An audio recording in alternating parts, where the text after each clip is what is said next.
Bismillahirrahmanirrahim. Kita sampai di surat An-Nahl ayat ke-45.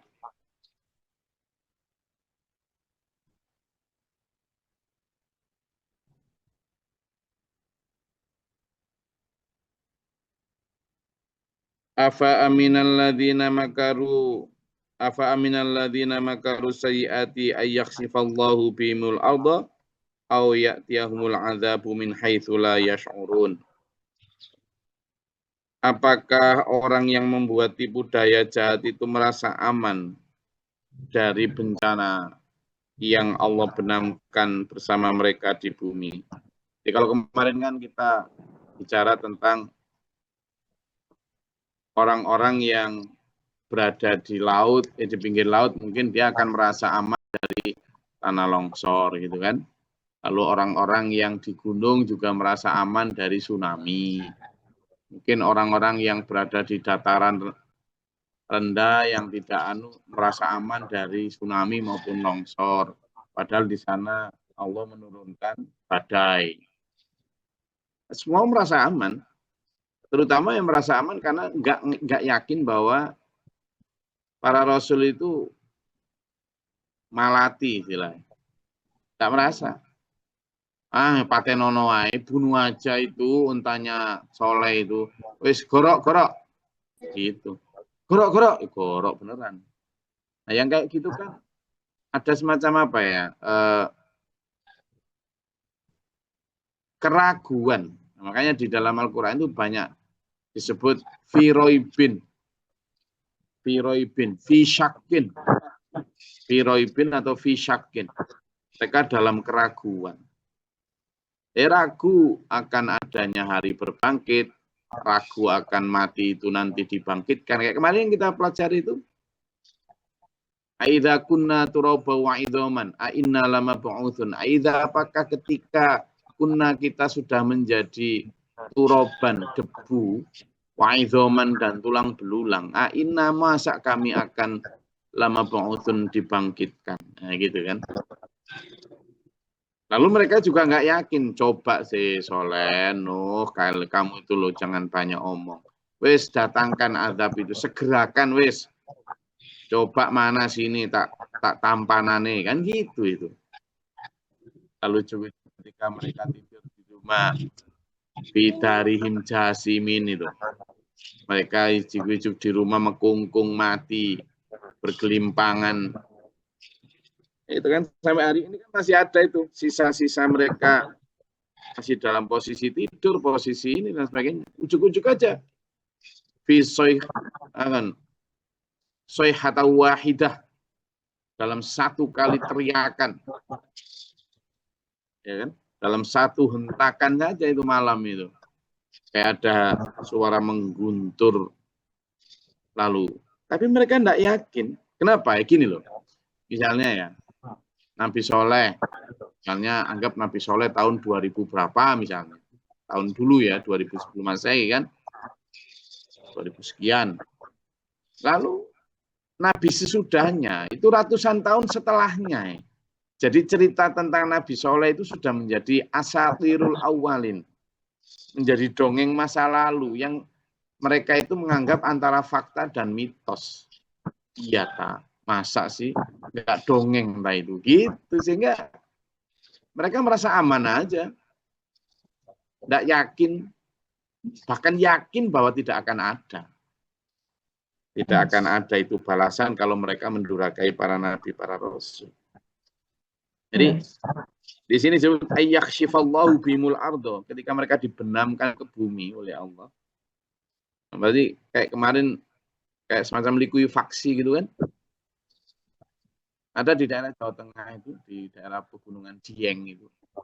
Pernah ada satu kampung itu yang malam itu masih pesta-pesta. Lalu tiba-tiba waktu jam 1:30, jam 3 gitu, terdengar suara gemuruh gitu. Ternyata paginya itu, kampung itu sudah tidak ada. Sudah dibenamkan habis, nggak ada sisa sama sekali, terbenam oleh tanah. Sampai hari ini masih ada itu tugunya. Nah, tapi misalnya kejadian itu sudah sekian puluh tahun yang lalu gitu ya. Ya hari ini masyarakat yang nggak ngambil pelajaran dari itu. Apa yang membuat masyarakat tersebut kemudian terbenam seperti itu, juga nggak kemudian diambil pelajaran, oh kalau gitu jangan melakukan itu. Nggak ada gitu. Apalagi zaman dulu, ini kan baru beberapa puluh tahun. Nah, zaman dulu ratusan tahun. Sehingga perasaan aman, perasaan tidak akan ada apa-apa, itu lebih mengemuka. Gitu ya. Padahal disebutnya au ya'tiyahumul adzabu min haitsu la yash'urun, atau mereka akan diazab Allah dari arah yang mereka tidak duga. Nah itu tadi ya. Kadang mereka sebagai nelayan gitu merasa nggak akan ada apa tanah karena pinggir laut. Mungkinlah. Sementara yang di pegunungan, wah, mungkinlah kena tsunami kayak Nabi Nuh, kami di pegunungan. Ya buktinya anaknya Nabi Nuh ketika bahkan banjir sudah datang itu loh, mereka dia bilang saya akan mencari tempat yang lebih tinggi, tidak akan kena gitu. Padahal banjir jelas sudah datang, apalagi banjir belum datang. Orang yang di pedataran yang nggak pernah ada apa-apa yang merasa aman, ternyata Allah mendatangkan badai tufan. Ini min haitsu la yashurun. Jadi al-adzabu min haitsu la yashurun. Au ya'khudhahum fi taqallubihim fama hum bimu'jizin, atau bahkan diazab ketika dalam perjalanan. Naudzubillah min dzalik. Ya kan? Kayak cerita gini dulu ya. Sebentar.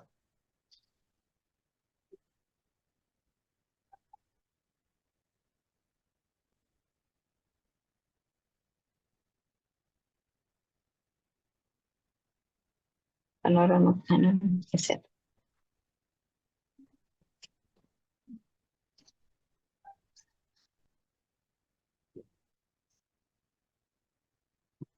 Misalnya kemarin ya ada pesawat Air India itu. Air India itu kan jatuh, semuanya habis kan gitu. Habis, nggak ada satupun tersisa. Loh, pesawat hampir memuat sekian ratus orang, 200 sekian orang. Tapi ada yang selamat satu loh. Gitu. Jatuh terhempas begitu. Jadi hal-hal kayak gitu membuat kita makanya bahkan dalam perjalanan sekalipun kita kan diminta Allah untuk berdoa, Allah subhanalladzi sakhkhara lana apa? Lahum ini. Inna ila rabbina lamun qalibun. Bismillahi tawakkaltu 'ala Allah la haula wala quwata illa billahil aliyil azim. Tawakal kita. Karena di sini disebut fi taqallubihim. Bisa datang kapanpun, bahkan dalam perjalanan. Ya kan? Dan itu tidak bisa ditolak. Au ya'khudhahum 'ala takhawufi. Atau bahkan azab itu kadang ada juga yang tidak kemudian datang tiba-tiba hancur habis, enggak.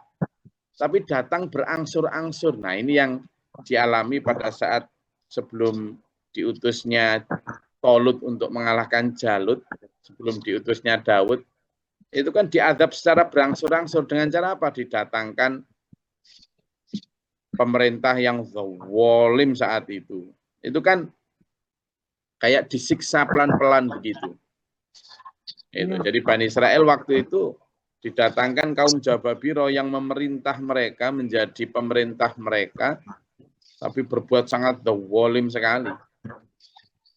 Nah, ini yang disebut sebagai takhawufi. Secara bertahap pelan-pelan kan gitu. Jadi berangsur-angsur sampai habis binasa. Ada juga yang melalui penyakit, misalnya didatangkan penyakit ke satu negeri itu, gitu. Jadi atau bahkan azab itu dalam bentuk hal yang sangat kecil banget, nggak kerasa. Raja Namrud hanya dengan dimasukkan apa nyamuk katanya. Tapi lalat apa nyamuk gitu. Nyamuk itu ada yang bilang lalat, ada yang bilang nyamuk ya. Yang ini binatang kecil yang masuk ke otak mereka gitu. Lalu tidak mau keluar dari otaknya. Sehingga membuat dia sakit luar biasa kalau pas kumat mukuli dirinya. Dan itu berlangsung lama, sampai mati. Jadi kemarin ada orang India, kaya raya, hartanya triliunan. Pokoknya kaya raya lah, semua punya istri bintang film India, dia kaya raya, terkenal, punya perusahaan, pokoknya kehidupan yang diimpikan oleh orang sekarang lah, gitu ya. Jadi orang, pokoknya kehidupan yang diimpikan orang sekarang lah. Jadi kaya raya, istrinya bintang film, dia juga sangat punya status sosial tinggi, kan? Jadi mati karena apa coba? Kenapa? Jadi dia namanya kalau kita dengar ini artis India namanya Krishna Kapoor, ya kan? Kareena Kapoor apa siapa? Kalau sini Kapoor itu ya buat nulis. Nah, itu Pak Jo. Suaminya itu namanya Vijay Kapoor.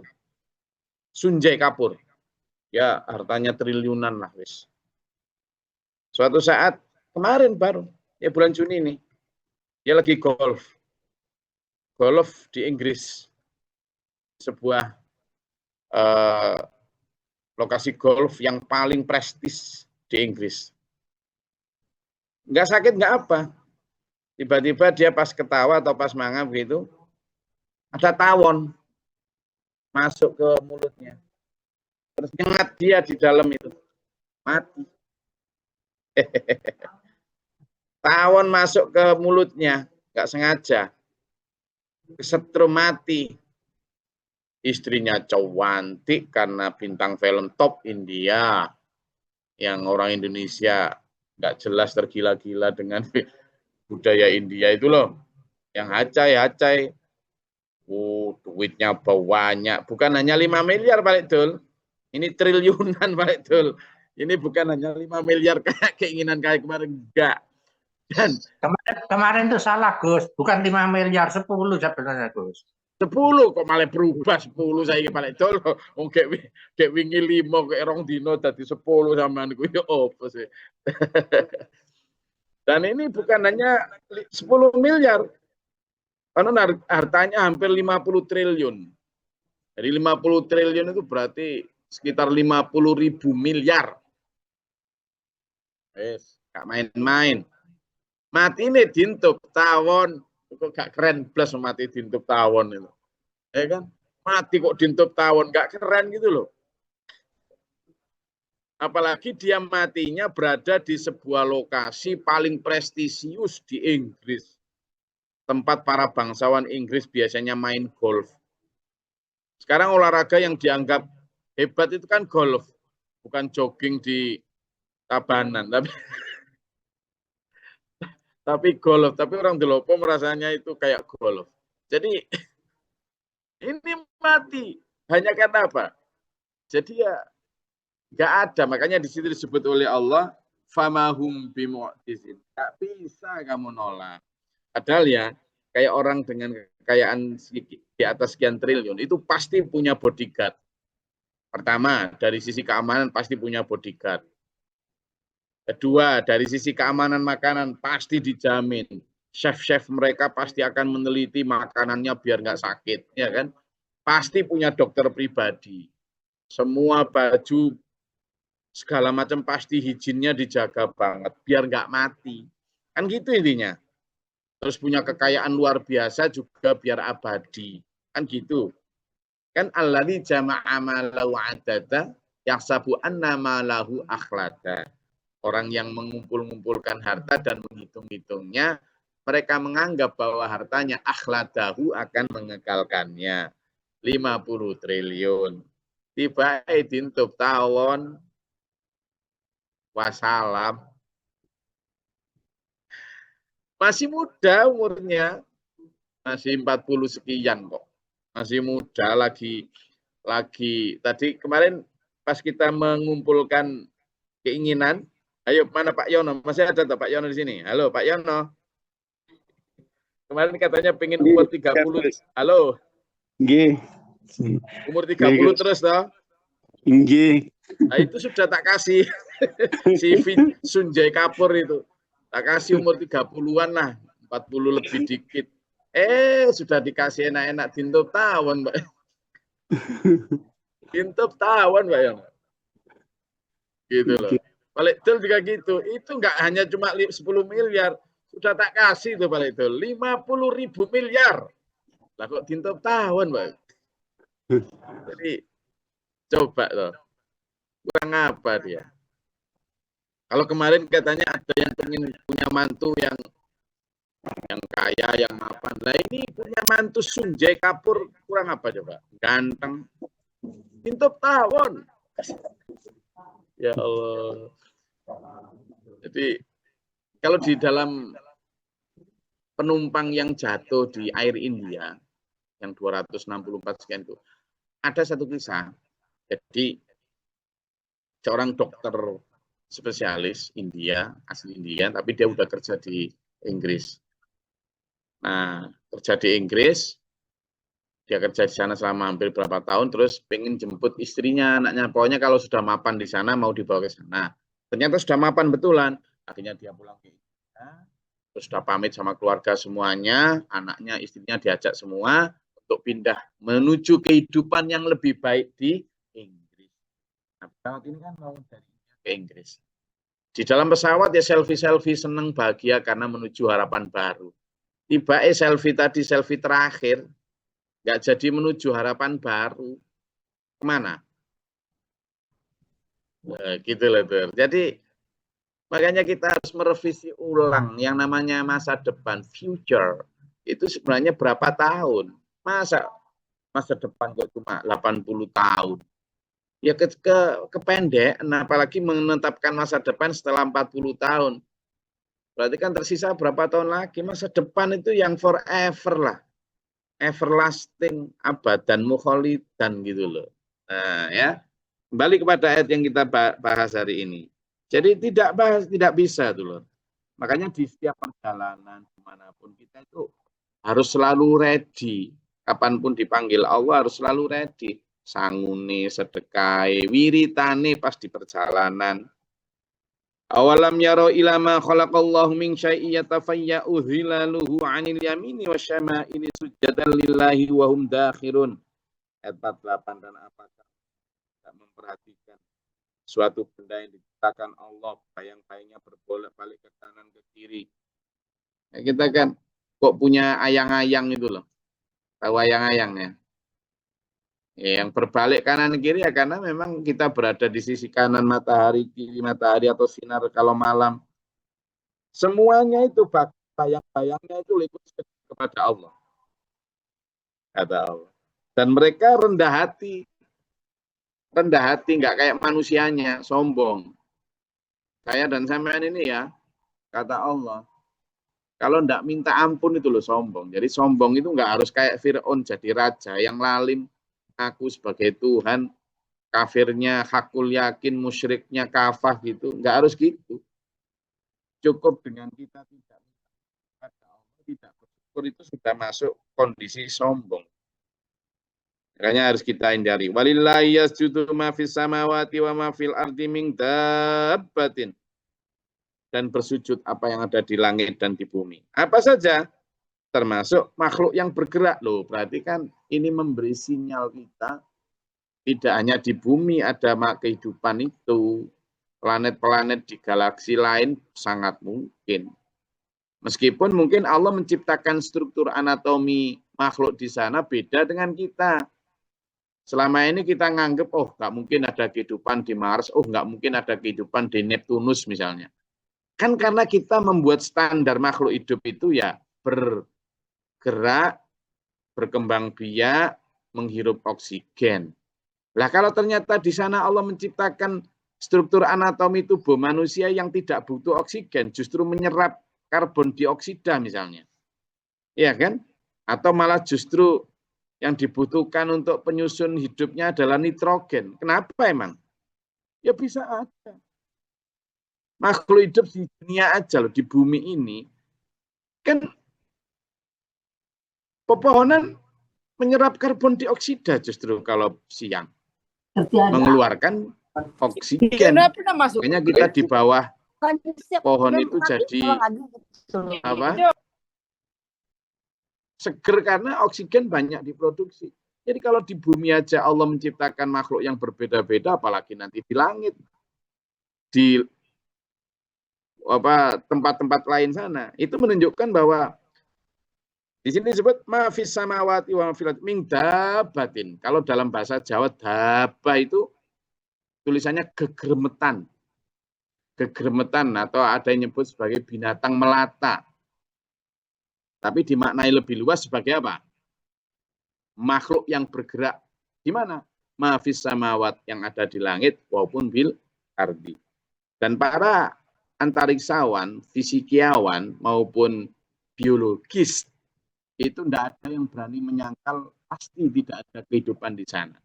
Meskipun mereka juga belum punya evidence atau bukti bahwa di sana ada kehidupan. Tapi mereka tidak berani menyangkal 100% tidak ada kehidupan. Quran telah memberi kita simptom, memberi kita, bukan simptom ya, clue atau petunjuk bahwa ada di sana. Dan semuanya bersujud kepada Allah. Bersama siapa? Para malaikat. Jadi ini beda, makhluk selain malaikat. Ya mungkin kayak kita begini. Wahum la yastakbirun, tapi semua mereka tidak sombong. Jadi kalau kita mau bersujud bertasbih bersama makhluk yang di sana, jangan sombong. Ya khafuna rabbahum min fawqihim wa yaf'aluna ma yu'marun.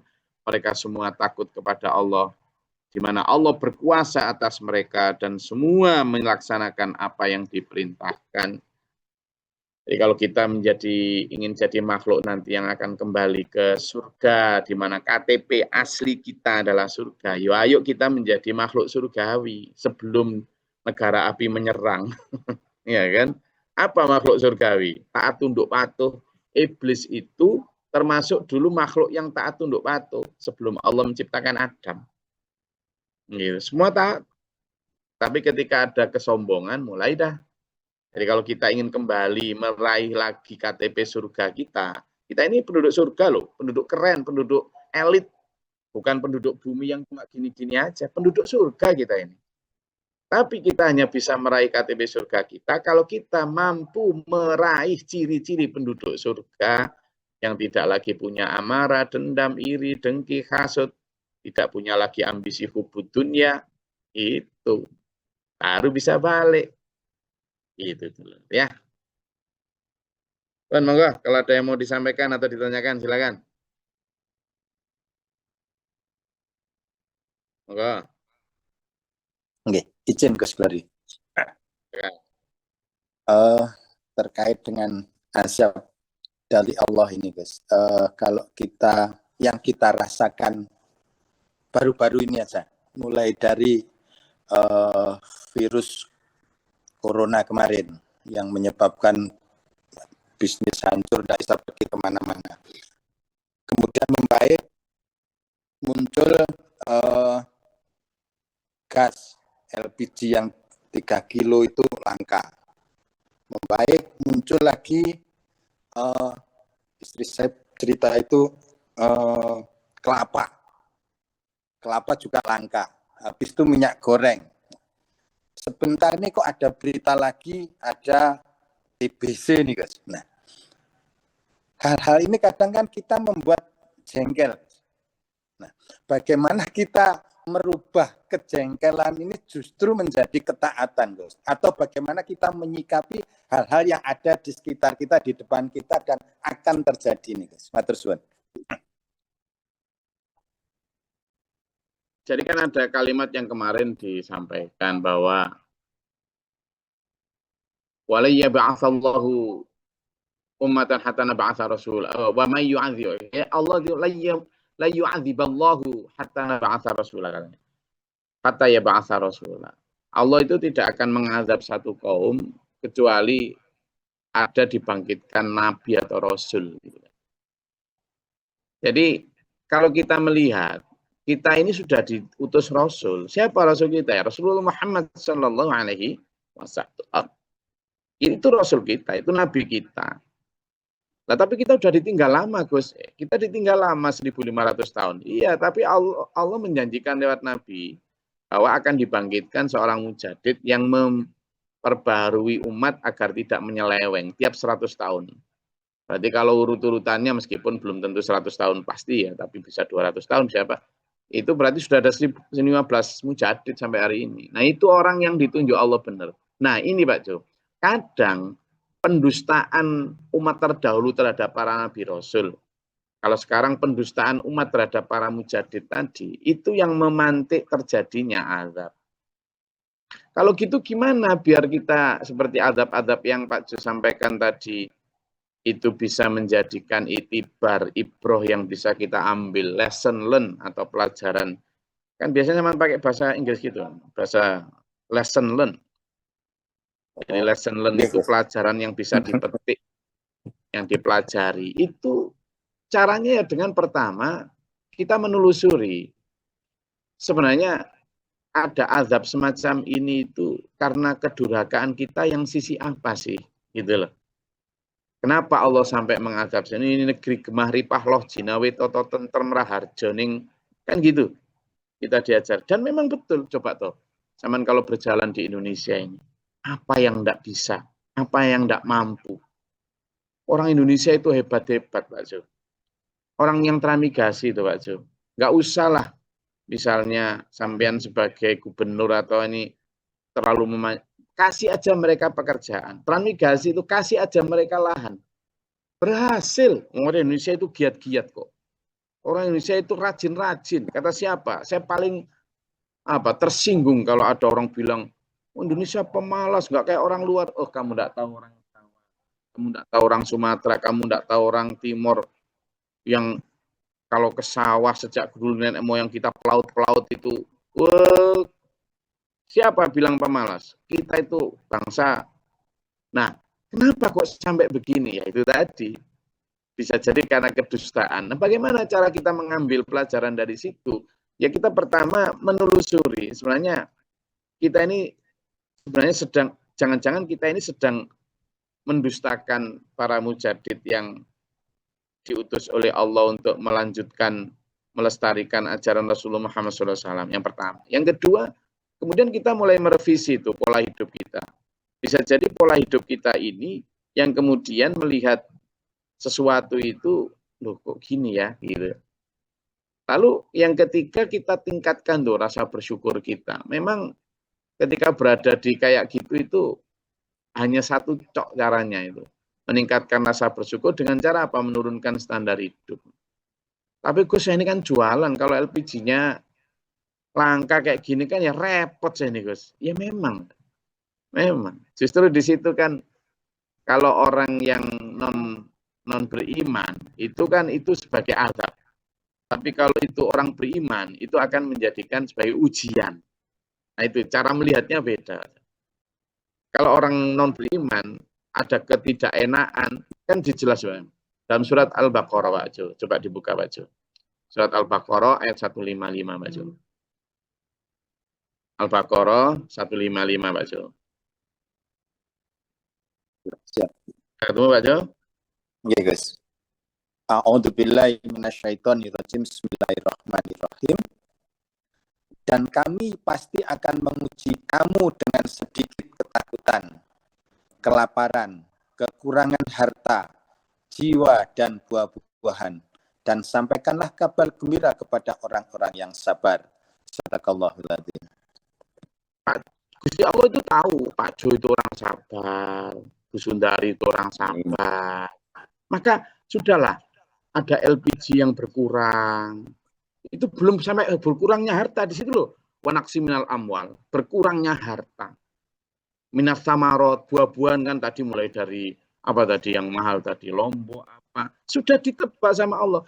Itu kalau untuk orang yang non beriman Pak Jo, wah ini loh kurang ajar, azab ini gini-gini. Tapi untuk orang yang beriman sudah dikasih tahu. Kamu nanti tak uji wahai Jo, wahai Glory, dengan berkurangnya LPG, dengan berkurangnya. Sudah kita kasih tahu kita itu. Lalu kata Allah, wabasyiris sobirin. Kasih kabar gembira. Kalau dia ketika tak uji dengan segala kekurangan itu, lalu dia masih rajin ngaji, rajin sholat, masih rajin sedekah, masih bisa sedekah entah berapa, dia juga tidak mengeluh, tetap bersyukur. Nah, itu nanti tak kasih kabar gembira sama Allah. Kan gitu aja. Jadi Allah sudah tahu akan terjadi seperti itu. Meskipun itu bisa jadi tadi refleksinya karena bisa jadi kita karena kurang taat, bisa jadi. Tapi bagi orang beriman selalu ada blessing in disguise istilahnya. Jadi ada keberkahan di balik bencana-bencana seperti itu. Selalu bisa ngambil pelajaran dari situ. Sehingga apa? Hidupnya orang beriman itu optimis banget. Bukan berarti kemudian tidak sedih loh. Ya berat iya, tantangan iya. Justru kalau kemudian semuanya murah, semuanya inilah kita nggak pernah ngambil pelajaran. Malah kadang lupa bersyukur tuh. Itu. Kalau tidak pernah ada namanya pandemi kayak kemarin itu, kita nggak pernah mensyukuri bagaimana enaknya jalan bebas, nggak ada patroli-patroli. Kan gitu. Tapi kayak gitu sekarang ya udah lupa lagi. Kadang melewat gitu, nggak ada pemeriksaan-pemeriksaan di bandara, lupa bersyukur. Turun dari pesawat gitu, lalu nggak pakai disuntik-suntik, disogrok-sogrok hidungnya, kan nggak pakai sekarang. Dulu kan pakai. Tapi sekarang apakah ketika kita masuk bandara nggak pakai disogrok tuh alhamdulillah ya Allah nggak pakai disogrok kan enggak. Nah, itu lupanya manusia. Nah, maka kita sebagai orang beriman, ayo tetap selalu ingat. Oke. Itu aja saya rasa itu kajian kita pada pagi hari ini. Alhamdulillah kita lanjutkan besok. Oke. Saya ini lagi ngatain open untuk para sekolah guru-guru ini mau jelajahan ini, mau jalan naik turun medan ini. Oke. Terima kasih. Selalu semangat. Semoga kita dimampukan Allah untuk selalu mengambil pelajaran dari setiap fenomena, pelajaran positif tentunya, kemudian dimampukan Allah untuk selalu dibimbing oleh Al-Quran ini.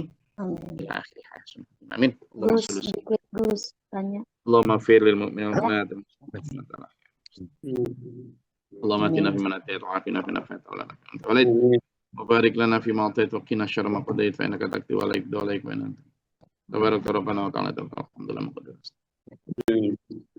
Allahumma da'fa'na al-bala' wal waba wa qadal hasdina min al-jinni wa syaitan wa kafara rabbana natina wa lina ashabina rabbana wa la taj'alna fi al-qadr. Amin. Rabbana man faktubna ma syahidin rabbana la tuzigh qulubana ba'da idh hadaytana wa hab lana Amin. Rabbana lana warhamna anta maulana fansana kama kafiran anta masana. Amin. Anta maulana fansana kama jalin rabbi wa bika min amjad syaitan. Amin. Rabbana waj'alna muslimina laka mundiratina wa tamsina wa ta'ala wa arina manasikana tub alaina innaka tawwab. Allahumma fa'alna bi rahmatika. Allahumma anzil alaina rahmatan bi yadil qatil amtar wa bi tawal ahlajara wa tadram bil harbi wa ilahin jabbar bi rahmat. Allahumma afriq lana sabra wa sabbit imanana fansana kal kafirin. Allahumma fadiris samawati wal ardi alimil ghaibi wasyahadati rabbuna. أعوذ بالله من جود البلاء والوباء درك الشقاء والقضاء شماتة العداء اللهم نسألك الهدى والتقى. Amin. ربنا هب لنا من أزواجنا وذريتنا قرة أعين واجعلنا للمتقين إماما.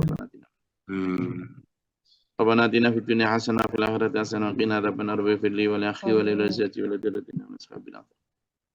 ربنا تقبل دعاء إنك أنت السميع العليم إن الله لم يدع الصدور إن الله بصير بالعباد إن الله على كل شيء قدير.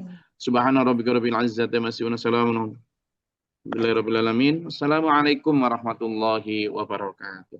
Waalaikumsalam warahmatullahi wabarakatuh.